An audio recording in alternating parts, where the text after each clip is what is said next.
With the ID5 mid-sized coupe SUV, Volkswagen offers its most aspirational EV yet. It certainly has a dash more pavement presence than the ID4 SUV it's entirely based upon, and in top GTX hot hatch form, it better showcases the brand's more potent all-wheel drive dual-motor powertrain. Volkswagen EV small boys might want to pin on their bedroom walls? Maybe not quite, but Wolfsburg is getting there. There's a bit to adapt to if this is your first experience of EV motoring. No gear stick, no handbrake, no ignition key, and just the sound of silence as the fixed ratio transmission blends an almost endless wave of torque into meaningful and surprisingly rapid forward progress. The forward thrust away from rest isn't quite as abrupt as it is in some smaller EVs. A lot of that is to do with this car's prodigious 2-ton curb weight, and that's a factor which affects most areas of this car's drive demeanour, sometimes helpfully and sometimes not. That of course is the legacy of the substantial battery packs that it has to carry about. The 77 kilowatt hour battery alone, the only one offered to ID5 customers, weighs a portly 493 kilos.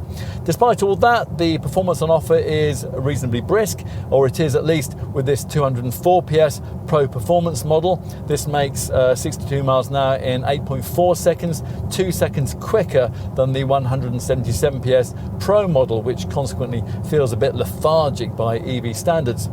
Either way, Volkswagen claims a driving range of up to 316 miles.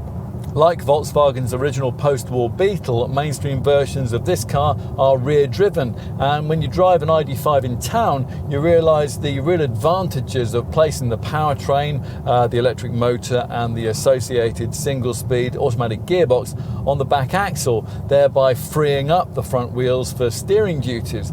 The result is a London taxi-like 10.2 metre turning circle. Beyond the city limits, that drive format allows for a near 50-50 almost perfect weight distribution, which, together with the low centre of gravity that's provided by the central battery pack placement, helps to disguise the portly weight this SUV has to carry around. Traction through the turns is excellent, and body roll is checked by firm damping, cleverly engineered for suppleness over porous surfaces. All of which ought to provide the recipe for a decently sporting EV. And in some ways it does, though the steering, while it's accurate, offers disappointingly little real feedback. If you do prioritise performance in your choice of ID5, Volkswagen wants you to consider the top flagship GTX variant, which sees the 77 kilowatt hour battery mated to electric motors on both axles, which delivers four-wheel drive capability and a more potent 299 PS total output.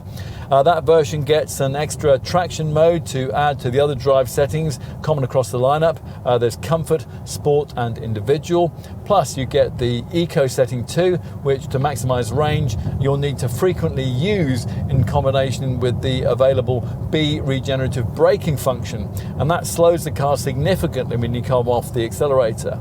Whatever ID5 model you select, your charging regime should be relatively straightforward. There's a WeCharge app which helps you to find and to use over 150,000 public charge points. An AC one-phase 7.4 kilowatt wall box would replenish the battery of mainstream models from zero in about 12.25 hours. What about if you find a public rapid charger along your route? Well, the latest version of this car's 77 kilowatt hour battery has upped maximum charging capacity to 135 kilowatts, which means that at a DC3 100 kilowatt charge point, a mainstream ID5 like this one can be replenished from 5 to 80% in 29 minutes. Exterior design is obviously important to you if you're after an ID5, otherwise you'd have paid less for an ID4 instead. And the SUV coupe silhouette that we first saw on the brand's ID Cross concept car certainly delivers more pavement presence than you'll get with this car's showroom stablemate. It's embellished by roof rails and big wheels.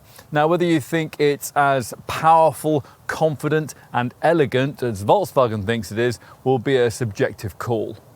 All the key drive stuff sits over the rear axle, principally the single-speed gearbox and the permanent magnet synchronous electric motor, which has been mated to it. They're both very efficiently packaged. Volkswagen says that both those elements, together with the associated control electronics, collectively weigh just 90 kilos, and they could fit into a typical gym bag. All of this is powered by a high voltage battery, which has been very efficiently arranged in the underbody to save space. Which leaves nothing to sit here at the front end but a few auxiliary units like the air conditioning compressor and of course the steering rack. Enough of the outside, let's take a look in the cabin. There's no need for a gear lever, an ignition slot or a handbrake, and that's just the beginning of the things that you're going to have to adjust to in a cabin designed around what Volkswagen calls an open space concept. You sit quite high on top of all those batteries, and the interior design has an airy but minimalist and rather clinical feel, which Volkswagen has tried unsuccessfully to lift by imprinting play and pause symbols on the two footwell pedals. Predictably, it's all the same as you'll get in the ID4, which means that there's not much in the way of switchgear, and of course you'll have to do without conventional instruments too.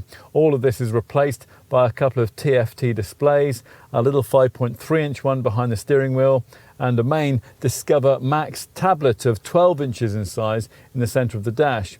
Build quality, generally good, but cheaper plastics betray the cost cutting necessary to undergird all that sophisticated EV technology. The gear selector is housed in a right-hand protrusion from the instrument binnacle, although here there's the additional novelty in the fact that the whole binnacle moves up and down as you adjust the wheel. Other adjustments are done using either touch-sensitive buttons like these fiddly sliders for the climate system, or with voice control, which is prefaced by the command Hello ID. Right, time to take a look out back. Rear cabin space was one of the things we really liked about the ID4, but with 25mm less roof height, will that be compromised here? To some extent, yes. Headroom is compromised not only by that more swept-back silhouette, but also by the fact that Volkswagen has standardized this vast panoramic glass roof for ID5 customers. And the result is that anyone traveling here that's over 6 feet tall will find their hair brushing the ceiling. Still, you'd expect to have to make a slight compromise in that regard to get this more stylish body shape. In terms of space for your knees and legs, as in the ID4, it's all very impressive, as so often these days in a mid-sized EV, uncompromised by the packaging needs of a combustion powertrain.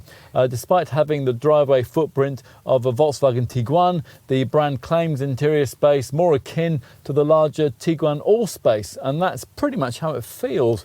It's also a wider cabin than you'd expect a car of this size to be able to provide, and with no central transmission tunnel to obstruct things, 3 adults could actually fit reasonably easily into the back of this car.